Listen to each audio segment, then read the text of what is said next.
Hello बच्चों, मैं हूं प्रशांत माहेश्वरी और आप इस समय fun with physics YouTube channel देख रहे हैं।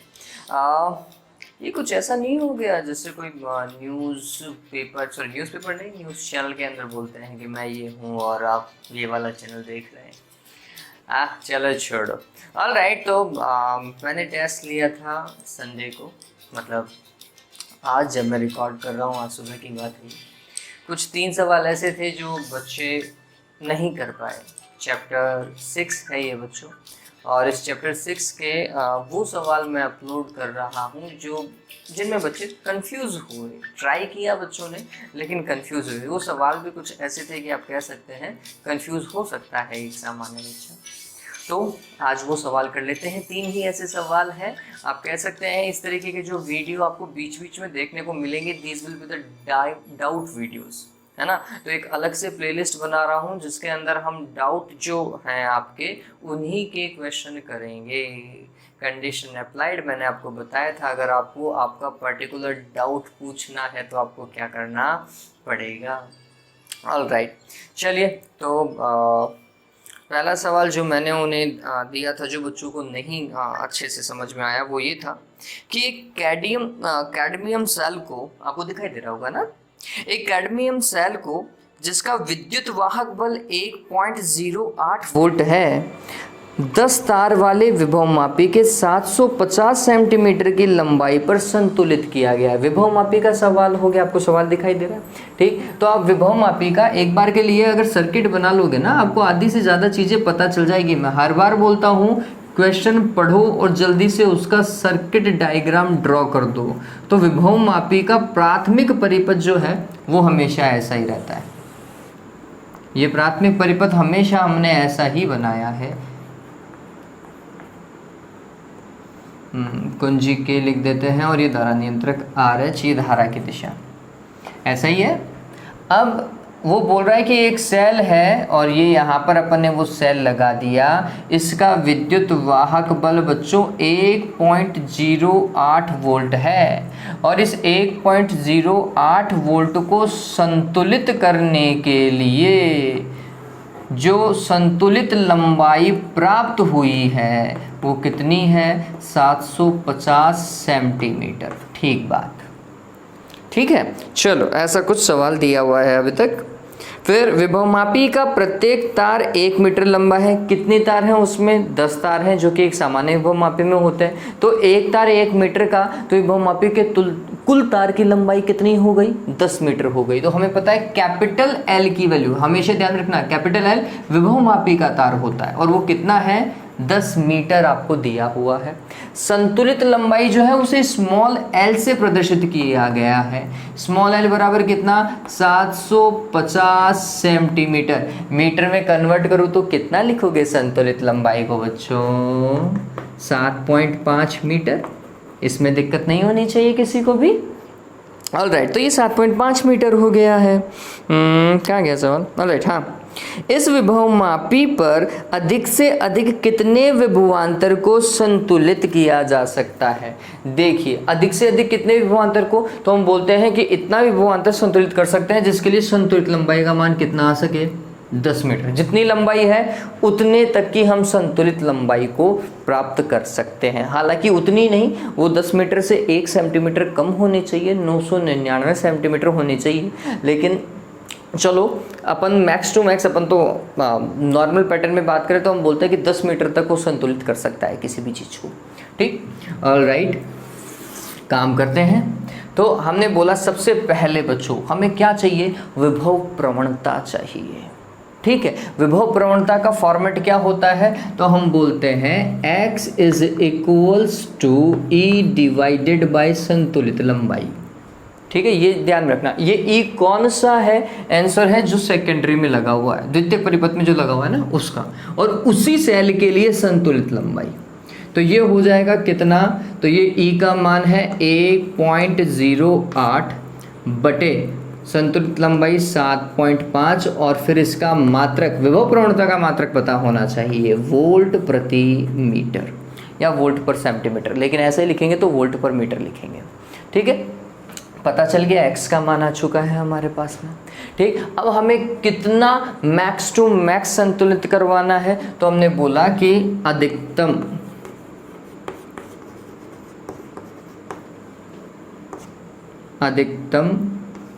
विभवांतर, और अधिकतम विभवांतर कितना संतुलित करवा सकते हैं, तो हम बोलते हैं कि यहाँ पर ही वो सेल लगाओगे। ठीक है, ये बात ध्यान में रखें। और उस सेल का विद्युत वाहक बल इस प्राइमरी सेल के विद्युत वाहक बल से 0.001 वोल्ट ही कम हो, लेकिन उससे थोड़ा सा कम होना चाहिए। तो हम कह सकते हैं कि लगभग इसके बराबर वाला विद्युत वाहक बल संतुलित करवाया जा सकता है। लगभग में, उससे थोड़ा सा कम है हमें पता है, लेकिन लगभग तो मान ही सकते हैं। ठीक, तो हमने बोला अधिकतम विभवांतर कितना, तो हमने बोला V बराबर x इंटू एल। एक्स लिए फॉर्मूला पड़ा है। ठीक है, x का मान कितना, 1.08 बटे 7.5 गुणा कैपिटल L, 10 मीटर तक संतुलित करवा सकते थे, ऐसा होगा। तो ये कितना हो गया बच्चों, ये हो गया है 10.8 बटे 7.5, और पॉइंट से पॉइंट को हटाऊँ तो 108 में किसका भाग लगाना है आपको, 75 का भाग लगाना है। मेरे हिसाब से अब आप काम कर सकते हैं, मैं कैलकुलेशन आगे नहीं कर रहा हूँ, लेकिन ये कैलकुलेशन आप कर सकते हैं। ठीक है, तो ये पता चला आपको, हो जाएगा आसानी से। ठीक, तो ये बात ध्यान में रखना, अधिकतम विभवांतर कितने तक संतुलित करवा सकते हैं हम, 10 मीटर तक संतुलित करवा सकते हैं। इस पैटर्न के ऊपर हमें ये सवाल करना था। ऑल राइट, चलिए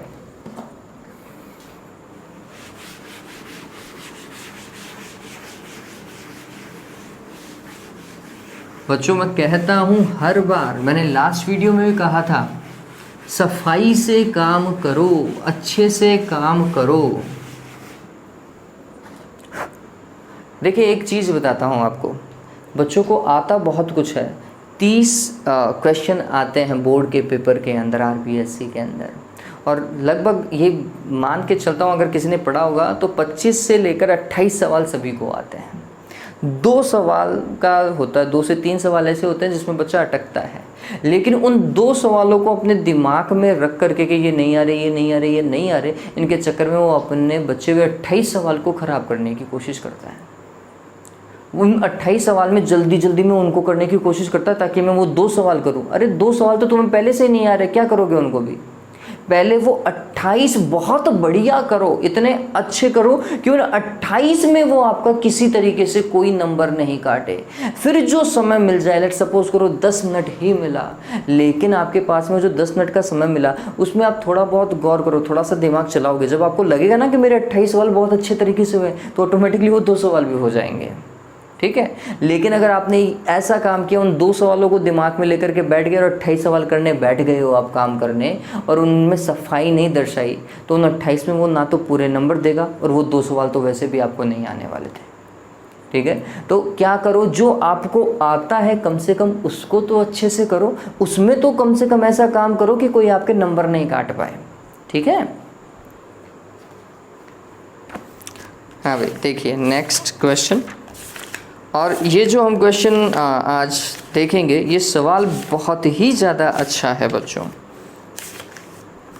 हाँ, ये सवाल आपको दिखाई दे रहा होगा, ये सवाल बहुत बढ़िया है। सवाल अगर आप पढ़ पा रहे हैं तो ये सवाल कुछ इस तरीके से है कि चित्र 1.10 में प्रदर्शित परिपथ में विद्युत वाहक बल E तथा आंतरिक प्रतिरोध R के किसी सेल को परिवर्ती बाह्य प्रतिरोध कैपिटल R के साथ श्रेणी क्रम में जोड़कर धारा प्रवाहित की जाती है। ग्राफ खींच कर बताएं, हमें ग्राफ खींचना है किसके बीच में, E का विचरण R के सापेक्ष। विचरण का मतलब E में कैसे वेरिएशन आ रहा है, कैसे परिवर्तन आ रहा है, किसके साथ से, R के साथ से, कैपिटल R के साथ में, बाह्य प्रतिरोध के साथ में। फिर दूसरा, सेल के टर्मिनल वोल्टेज V का विचरण R के साथ में। चलो मैं डायग्राम बना देता हूँ, हालांकि सवाल को करने के लिए इस डायग्राम की वैसे कोई आवश्यकता थी नहीं बच्चों।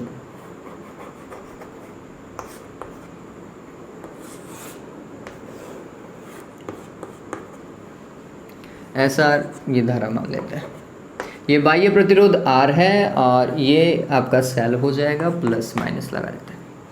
ओके, तो कुंजी मैं ऑन कर रहा हूँ, धारा प्रवाहित हो रही है। पहले तो समझिए वो क्या बोल रहा है। पहला सवाल वो बोल रहा है ई तथा स्मॉल आर नहीं कैपिटल आर के मध्य आपको क्या बताना है, ग्राफ बताना है। तो थोड़ा सा समझिए, कैपिटल आर बाह्य परिपथ है और ई कब नापा जाता है वो थोड़ा समझने वाली बात है। हम बोलते हैं कि ई जो है बच्चों, है ना, विद्युत वाहक बल जो है वह तब ज्ञात किया जाता है या फिर सेल के दोनों इलेक्ट्रोडों के मध्य का विभवांतर होता है जब बाह्य परिपथ में कोई धारा प्रवाहित ही नहीं हो रही है। मतलब विद्युत वाहक बल होने के लिए इस बाहरी परिपथ में क्या हो रहा है इसकी कोई जरूरत नहीं है। बाह्य परिपथ में कुछ भी हो, ठीक है, विद्युत वाहक बल तो उतना ही रहे। अरे सेल आप जो घर पे लेते हो वो 1.5 वोल्ट का, वो 1.5 वोल्ट डिपेंड करता है कि आप उसे किस में लगाने वाले हो। आप उसे रिमोट में लगाने वाले हो या फिर किसी घड़ी के अंदर लगाने वाले हो या फिर किसी खिलौने में लगाने वाले हो, नहीं डिपेंड करता ना। उसका तो 1.5 वोल्ट रहता है हमेशा ही, वो किसी और चीज़ के ऊपर तो नहीं डिपेंड करता। ठीक, तो इसका मतलब ये है कि ये जो विद्युत वाहक बल है वो इस आर पे निर्भर नहीं करता है, बाह्य परिपथ में जो प्रतिरोध लगा हुआ है उस पर कभी निर्भर नहीं करेगा। अब जब निर्भर ही नहीं करेगा तो फिर ग्राफ कैसा जाएगा, सभी को पता है कैसा जाएगा भाई। अनिर्भरता का ग्राफ ऐसा जाता है क्या? आर का मान कुछ भी हो, विद्युत वाहक बल इतना ही रहेगा भाई।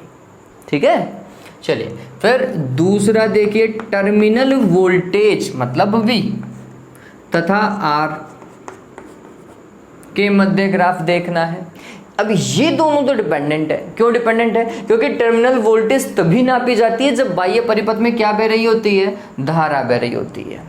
ठीक है, इस सेल के इलेक्ट्रोडों के मध्य का ही विभवांतर है, लेकिन ये टर्मिनल वोल्टेज तभी विभवांतर नापते हैं जब क्या हो रहा हो, इस सेल से परिपथ में धारा बह रही हो।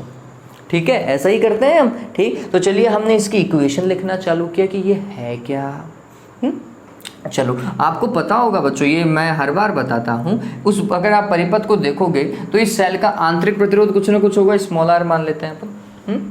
तो हम क्या लिखेंगे, हमने बोला कुल विद्युत वाहक बल बराबर क्या होगा, कुल धारा गुणा कुल प्रतिरोध, यही होगा। या फिर कुल धारा बराबर क्या होगा, कुल विद्युत वाहक बल बटे परिपथ में संयोजित कुल प्रतिरोध, यही होगा। इसे ऐसा भी लिखा जाता है, कोई फर्क थोड़ी पड़ेगा, small R plus capital are.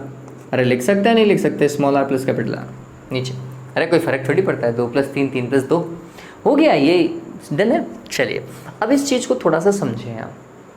ये तो धारा का मान आ गया है। जब मैं V की इक्वेशन लिखता हूँ, ठीक, तो V बराबर हम क्या लिखते हैं, V = IR होता है, आप सभी को पता है, ओम्स लॉ हम यही तो पढ़ते हैं। व्हाट इज I, क्या है I? सोचो, देखो भाई I का मान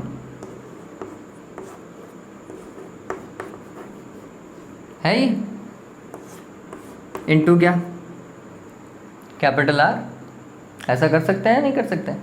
कर सकते हैं ना। चलिए फिर इस चीज़ को अगर अपन और आगे देखें तो ये क्या होगा, ये जो यहाँ पर गुणा में है ये पूरे के नीचे भाग में भी जा सकता था। इसका मतलब small r divided by capital R, sorry मैं डायरेक्ट लिख रहा हूँ, small r plus capital R divided by capital R। ठीक है, चलिए ये क्या होगा, ऐसा। फिर इसमें इसका भाग लगाया, small r divided by capital R, इसमें इसका भाग लगाया 1।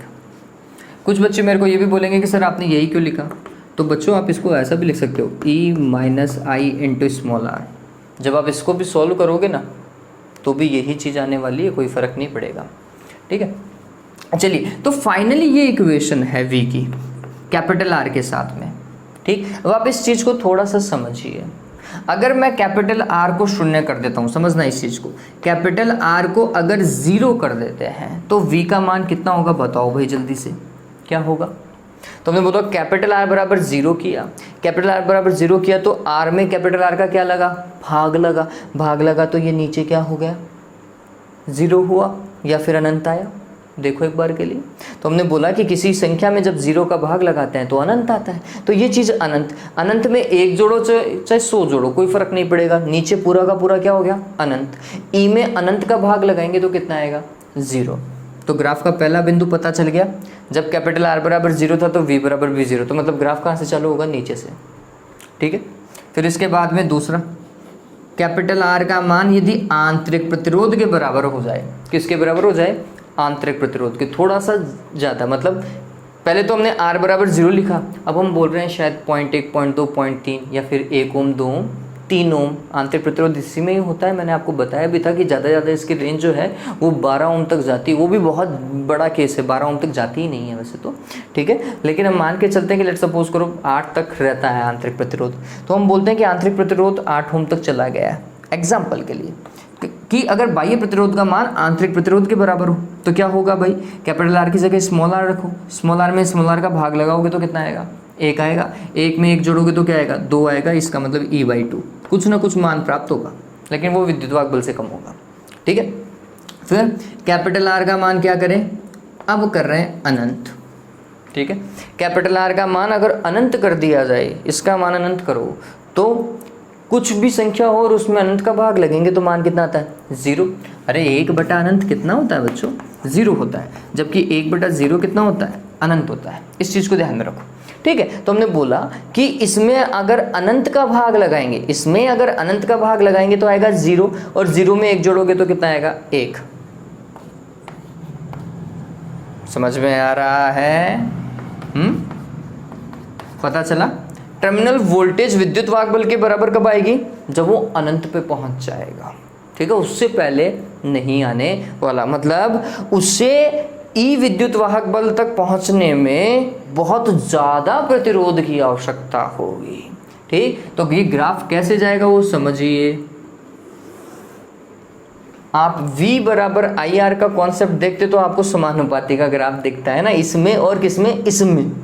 ठीक है, लेकिन पहले ये भी तो समझे कि धारा भी तो एक ऐसी राशि है जो किस में निर्भर करती है, R पर निर्भर करती है। ये भी तो समझने लायक बात है। तो ये दोनों राशियां ही R पे निर्भर कर रही हैं, तो फिर आप एक ही राशि से कैसे ग्राफ बना सकते हैं, आपको दोनों राशियों का परिवर्तन समझना पड़ेगा। आप ये बोलोगे कि सर ये दोनों तो समानुपाती में दिख रहे हैं, अरे भाई ये समझिए बच्चों कि ये R तो दिख रहा है, हमें इसके साथ में बनाना है, लेकिन ये भी तो देखो I भी तो R पे निर्भर करता है, तो I को भी किस में कन्वर्ट करना पड़ेगा, R के पदों में कन्वर्ट करना पड़ेगा। चलिए, तो हम ग्राफ बना रहे हैं V और कैपिटल R का। V का मैक्सिमम मान कितना हो सकता है, आंसर है विद्युत वाहक बल के बराबर। ठीक है, हमने बोला सबसे पहले जब कैपिटल R बराबर 0 था तो V बराबर भी 0 था। फिर जैसे ही इसका मान स्मॉल r के बराबर आया, इसका मान विद्युत वाहक बल के आधा हो गया। तो लेट सपोज करो ये कैपिटल R बराबर स्मॉल r है। ठीक, और इस केस में इसका मान किसके बराबर, E/2 के बराबर। तो ऐसा ग्राफ बनाओ, तो यहाँ तक ऐसा सीधा लेके जाता हूँ मैं।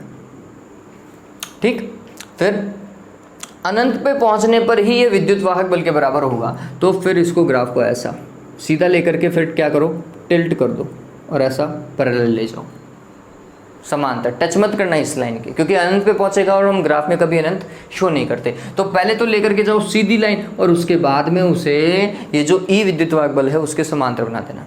ये सवाल बहुत बार पूछा गया है, ई और आर के मध्य ग्राफ और वी तथा आर के मध्य ग्राफ। आरबीएससी के अंदर ये बहुत पुराने टाइम में पूछा गया था, जबकि सीबीएसई के अंदर आप अगर 3-4 साल पहले के पेपर देखोगे तो आपको मिल जाएगा, उसके अंदर ये सवाल पूछे जा चुके हैं। ठीक है, बहुत अच्छा सवाल है ये। ऑल राइट, चलिए तो ये सवाल हुआ।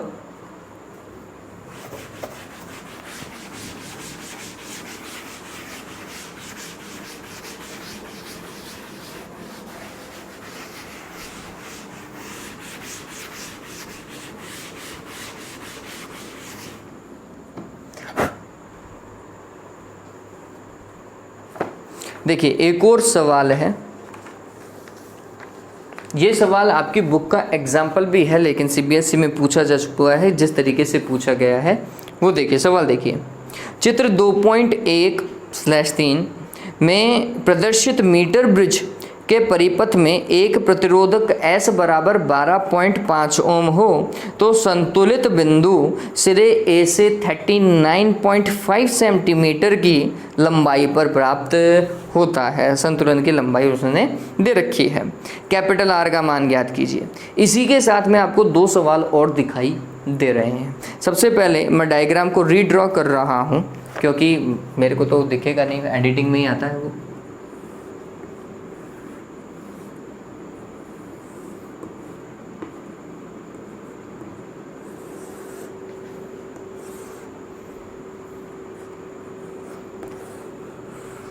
सवाल पर अगर आप थोड़ा भी गौर करोगे ना तो ये सवाल मैं करवा चुका हूँ बच्चों। अगर आप मेरा वीडियो देखोगे इस चैप्टर के 6 चैप्टर के तो आपको पता चल जाएगा कि ये सवाल तो मैं करवा चुका हूँ, क्योंकि ये उदाहरण था और अच्छा उदाहरण था इसलिए मैंने करवाया भी।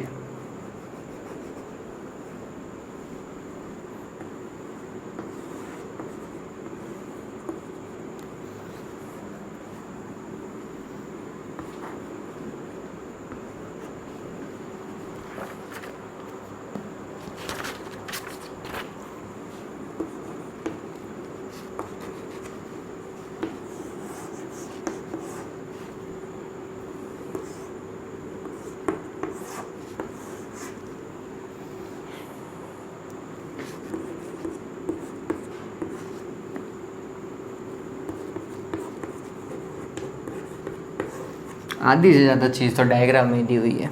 चलो क्या बोल रहा है, S का मान 12.5 ओम है। इस S का मान कितना है, 12.5 ओम है, ठीक। और A सिरे से संतुलित लंबाई कितनी प्राप्त होती है, L1 का मान दिया हुआ है। L1 बराबर 39.5 सेंटीमीटर। कैपिटल R का मान ज्ञात कीजिए। कैपिटल R का मान ज्ञात कीजिए। कैसे ज्ञात करेंगे भाई, हाँ फॉर्मूला पता है ना आपको अज्ञात प्रतिरोध S ज्ञात करने का। कैसे ज्ञात करते हैं वो देखें। तो हम बोलते हैं S बराबर होता है 100 minus L upon L into क्या बच्चों, R, ठीक। तो R बराबर क्या हो जाएगा, वज्र गुणा कर दो, इसको इससे गुणा करो, S गुणा होगा किससे, L divided by 100 minus L। अगर हमें सवाल में ये L1 दिया हुआ है तो मैं इसे L1 ही लिखूंगा।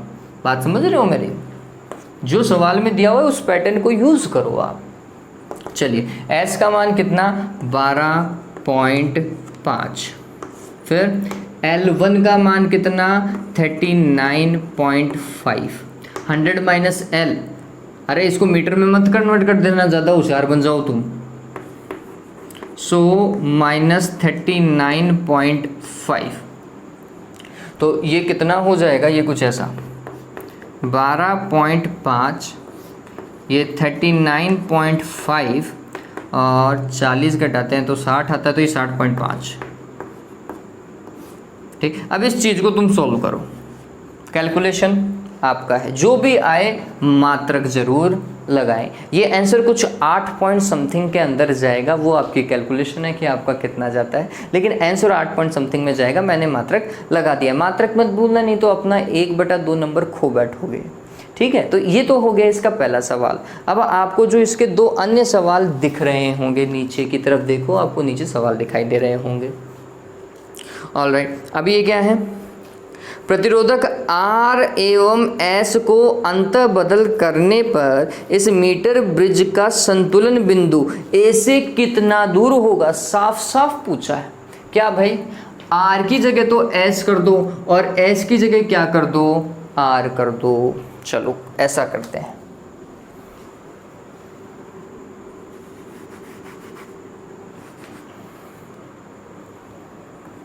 S इधर और R इधर, ठीक।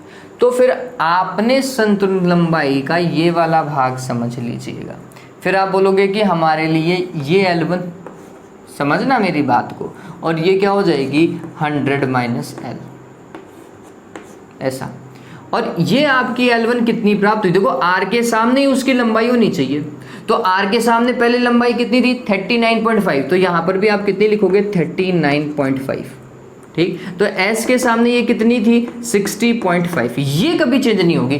R के साथ में उसकी लंबाई नीचे ही चलेगी, S के साथ में उसकी लंबाई नीचे ही चलेगी, ठीक, अब ये बात ध्यान में रखना कि संतुलित लंबाई नॉर्मली जिस तरीके के पेपर में प्रश्न पूछे जाते हैं वो बोलता है ए बिंदु से ही संतुलित लंबाई ज्ञात करो, वो ऐसा पूछता है। ठीक, तो हम बोलते हैं आर जहां पर था उसके हिसाब से तो संतुलित लंबाई में कोई परिवर्तन नहीं आया, लेकिन स्थिति में संतुलन बिंदु की स्थिति तो चेंज हुई है।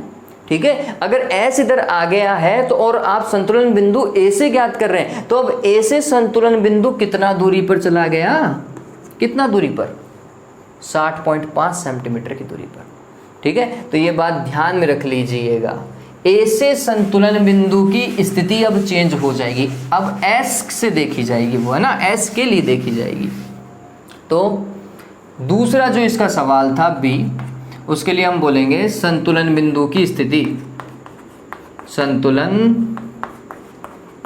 बिंदु की स्थिति क्या हो जाएगी भाई, आंसर आप या तो डायरेक्ट लिख दीजिएगा 60.5, अदरवाइज आप क्या लिखें, L is equals to 100 minus 39.5 is equals to 60.5। ठीक है, ये बात ध्यान रखना, सेंटीमीटर लगाएं। अब नेक्स्ट, ये अच्छा सवाल है और ये मैंने थ्योरी पढ़ाते समय बताया था। ये देखिए, प्रयोग में संतुलन की स्थिति प्राप्त होने के पश्चात, मतलब ये पॉइंट प्राप्त होने के पश्चात, संतुलन की स्थिति प्राप्त होने के पश्चात, यदि ई तथा गैल्वेनोमीटर जी, ई तथा गैल्वेनोमीटर जी, इन दोनों को आपस में क्या कर दिया जाए, बदल दिया जाए, तो संतुलन बिंदु पर या फिर गैल्वेनोमीटर में विक्षेप प्रदर्शित होगा या नहीं। गैल्वेनोमीटर में तो विक्षेप तभी प्रदर्शित होगा जब संतुलन बिंदु की स्थिति में परिवर्तन होगा। ठीक है, अब ये समझिए बच्चों, मैंने आपको पहले ही बताया था, समझना इस चीज को, मैंने आपको पहले ही बताया था कि जी और ई, इन दोनों को अगर इंटरचेंज कर देते हैं, व्हीटस्टोन ब्रिज के अंदर भी ये केस था और मीटर ब्रिज में भी यह केस था कि अगर इन दोनों को आपस में बदल दिया जाए तो संतुलन लंबाई पर कोई प्रभाव नहीं पड़ता, अर्थात संतुलन बिंदु की स्थिति जैसी पहली थी वैसी की वैसी अभी भी है। ठीक है, अब जब संतुलन बिंदु ही चेंज नहीं हुआ तो क्या गैल्वेनोमीटर में विक्षेप आएगा, नहीं आएगा। ठीक है, तो हम बोलेंगे ई तथा जी को परिवर्तित करने पर या अंतर बदल कर देने पर संतुलन लंबाई एवं संतुलन बिंदु की स्थिति पर कोई प्रभाव नहीं पड़ता, अतः गैल्वेनोमीटर में विक्षेप प्राप्त नहीं होगा। इस तरीके से ये सवाल किया जाएगा। चलिए, तो ये वो सवाल थे जो कि अच्छा है अपने दिमाग के लिए भी। आप कह सकते हैं कि हमारी बुक में इस तरीके के सवाल नहीं मिलते हैं, लेकिन इस तरीके के सवाल हमें आने चाहिए, थोड़ा दिमाग तो चले ना। ठीक है, ये ज़्यादा लेवल भी नहीं है, ये सिर्फ सिंपल सा कॉन्सेप्ट है जिसे फॉलो किया है इन सवालों के अंदर, हमने और कुछ नहीं किया था। ऑलराइट बच्चों, इस वीडियो में इतना ही। आज एक और वीडियो अपलोड होगा जो आपके चैप्टर के अकॉर्डिंग होगा, जो कंटिन्यू में चल रहा है। Have a good day, take care.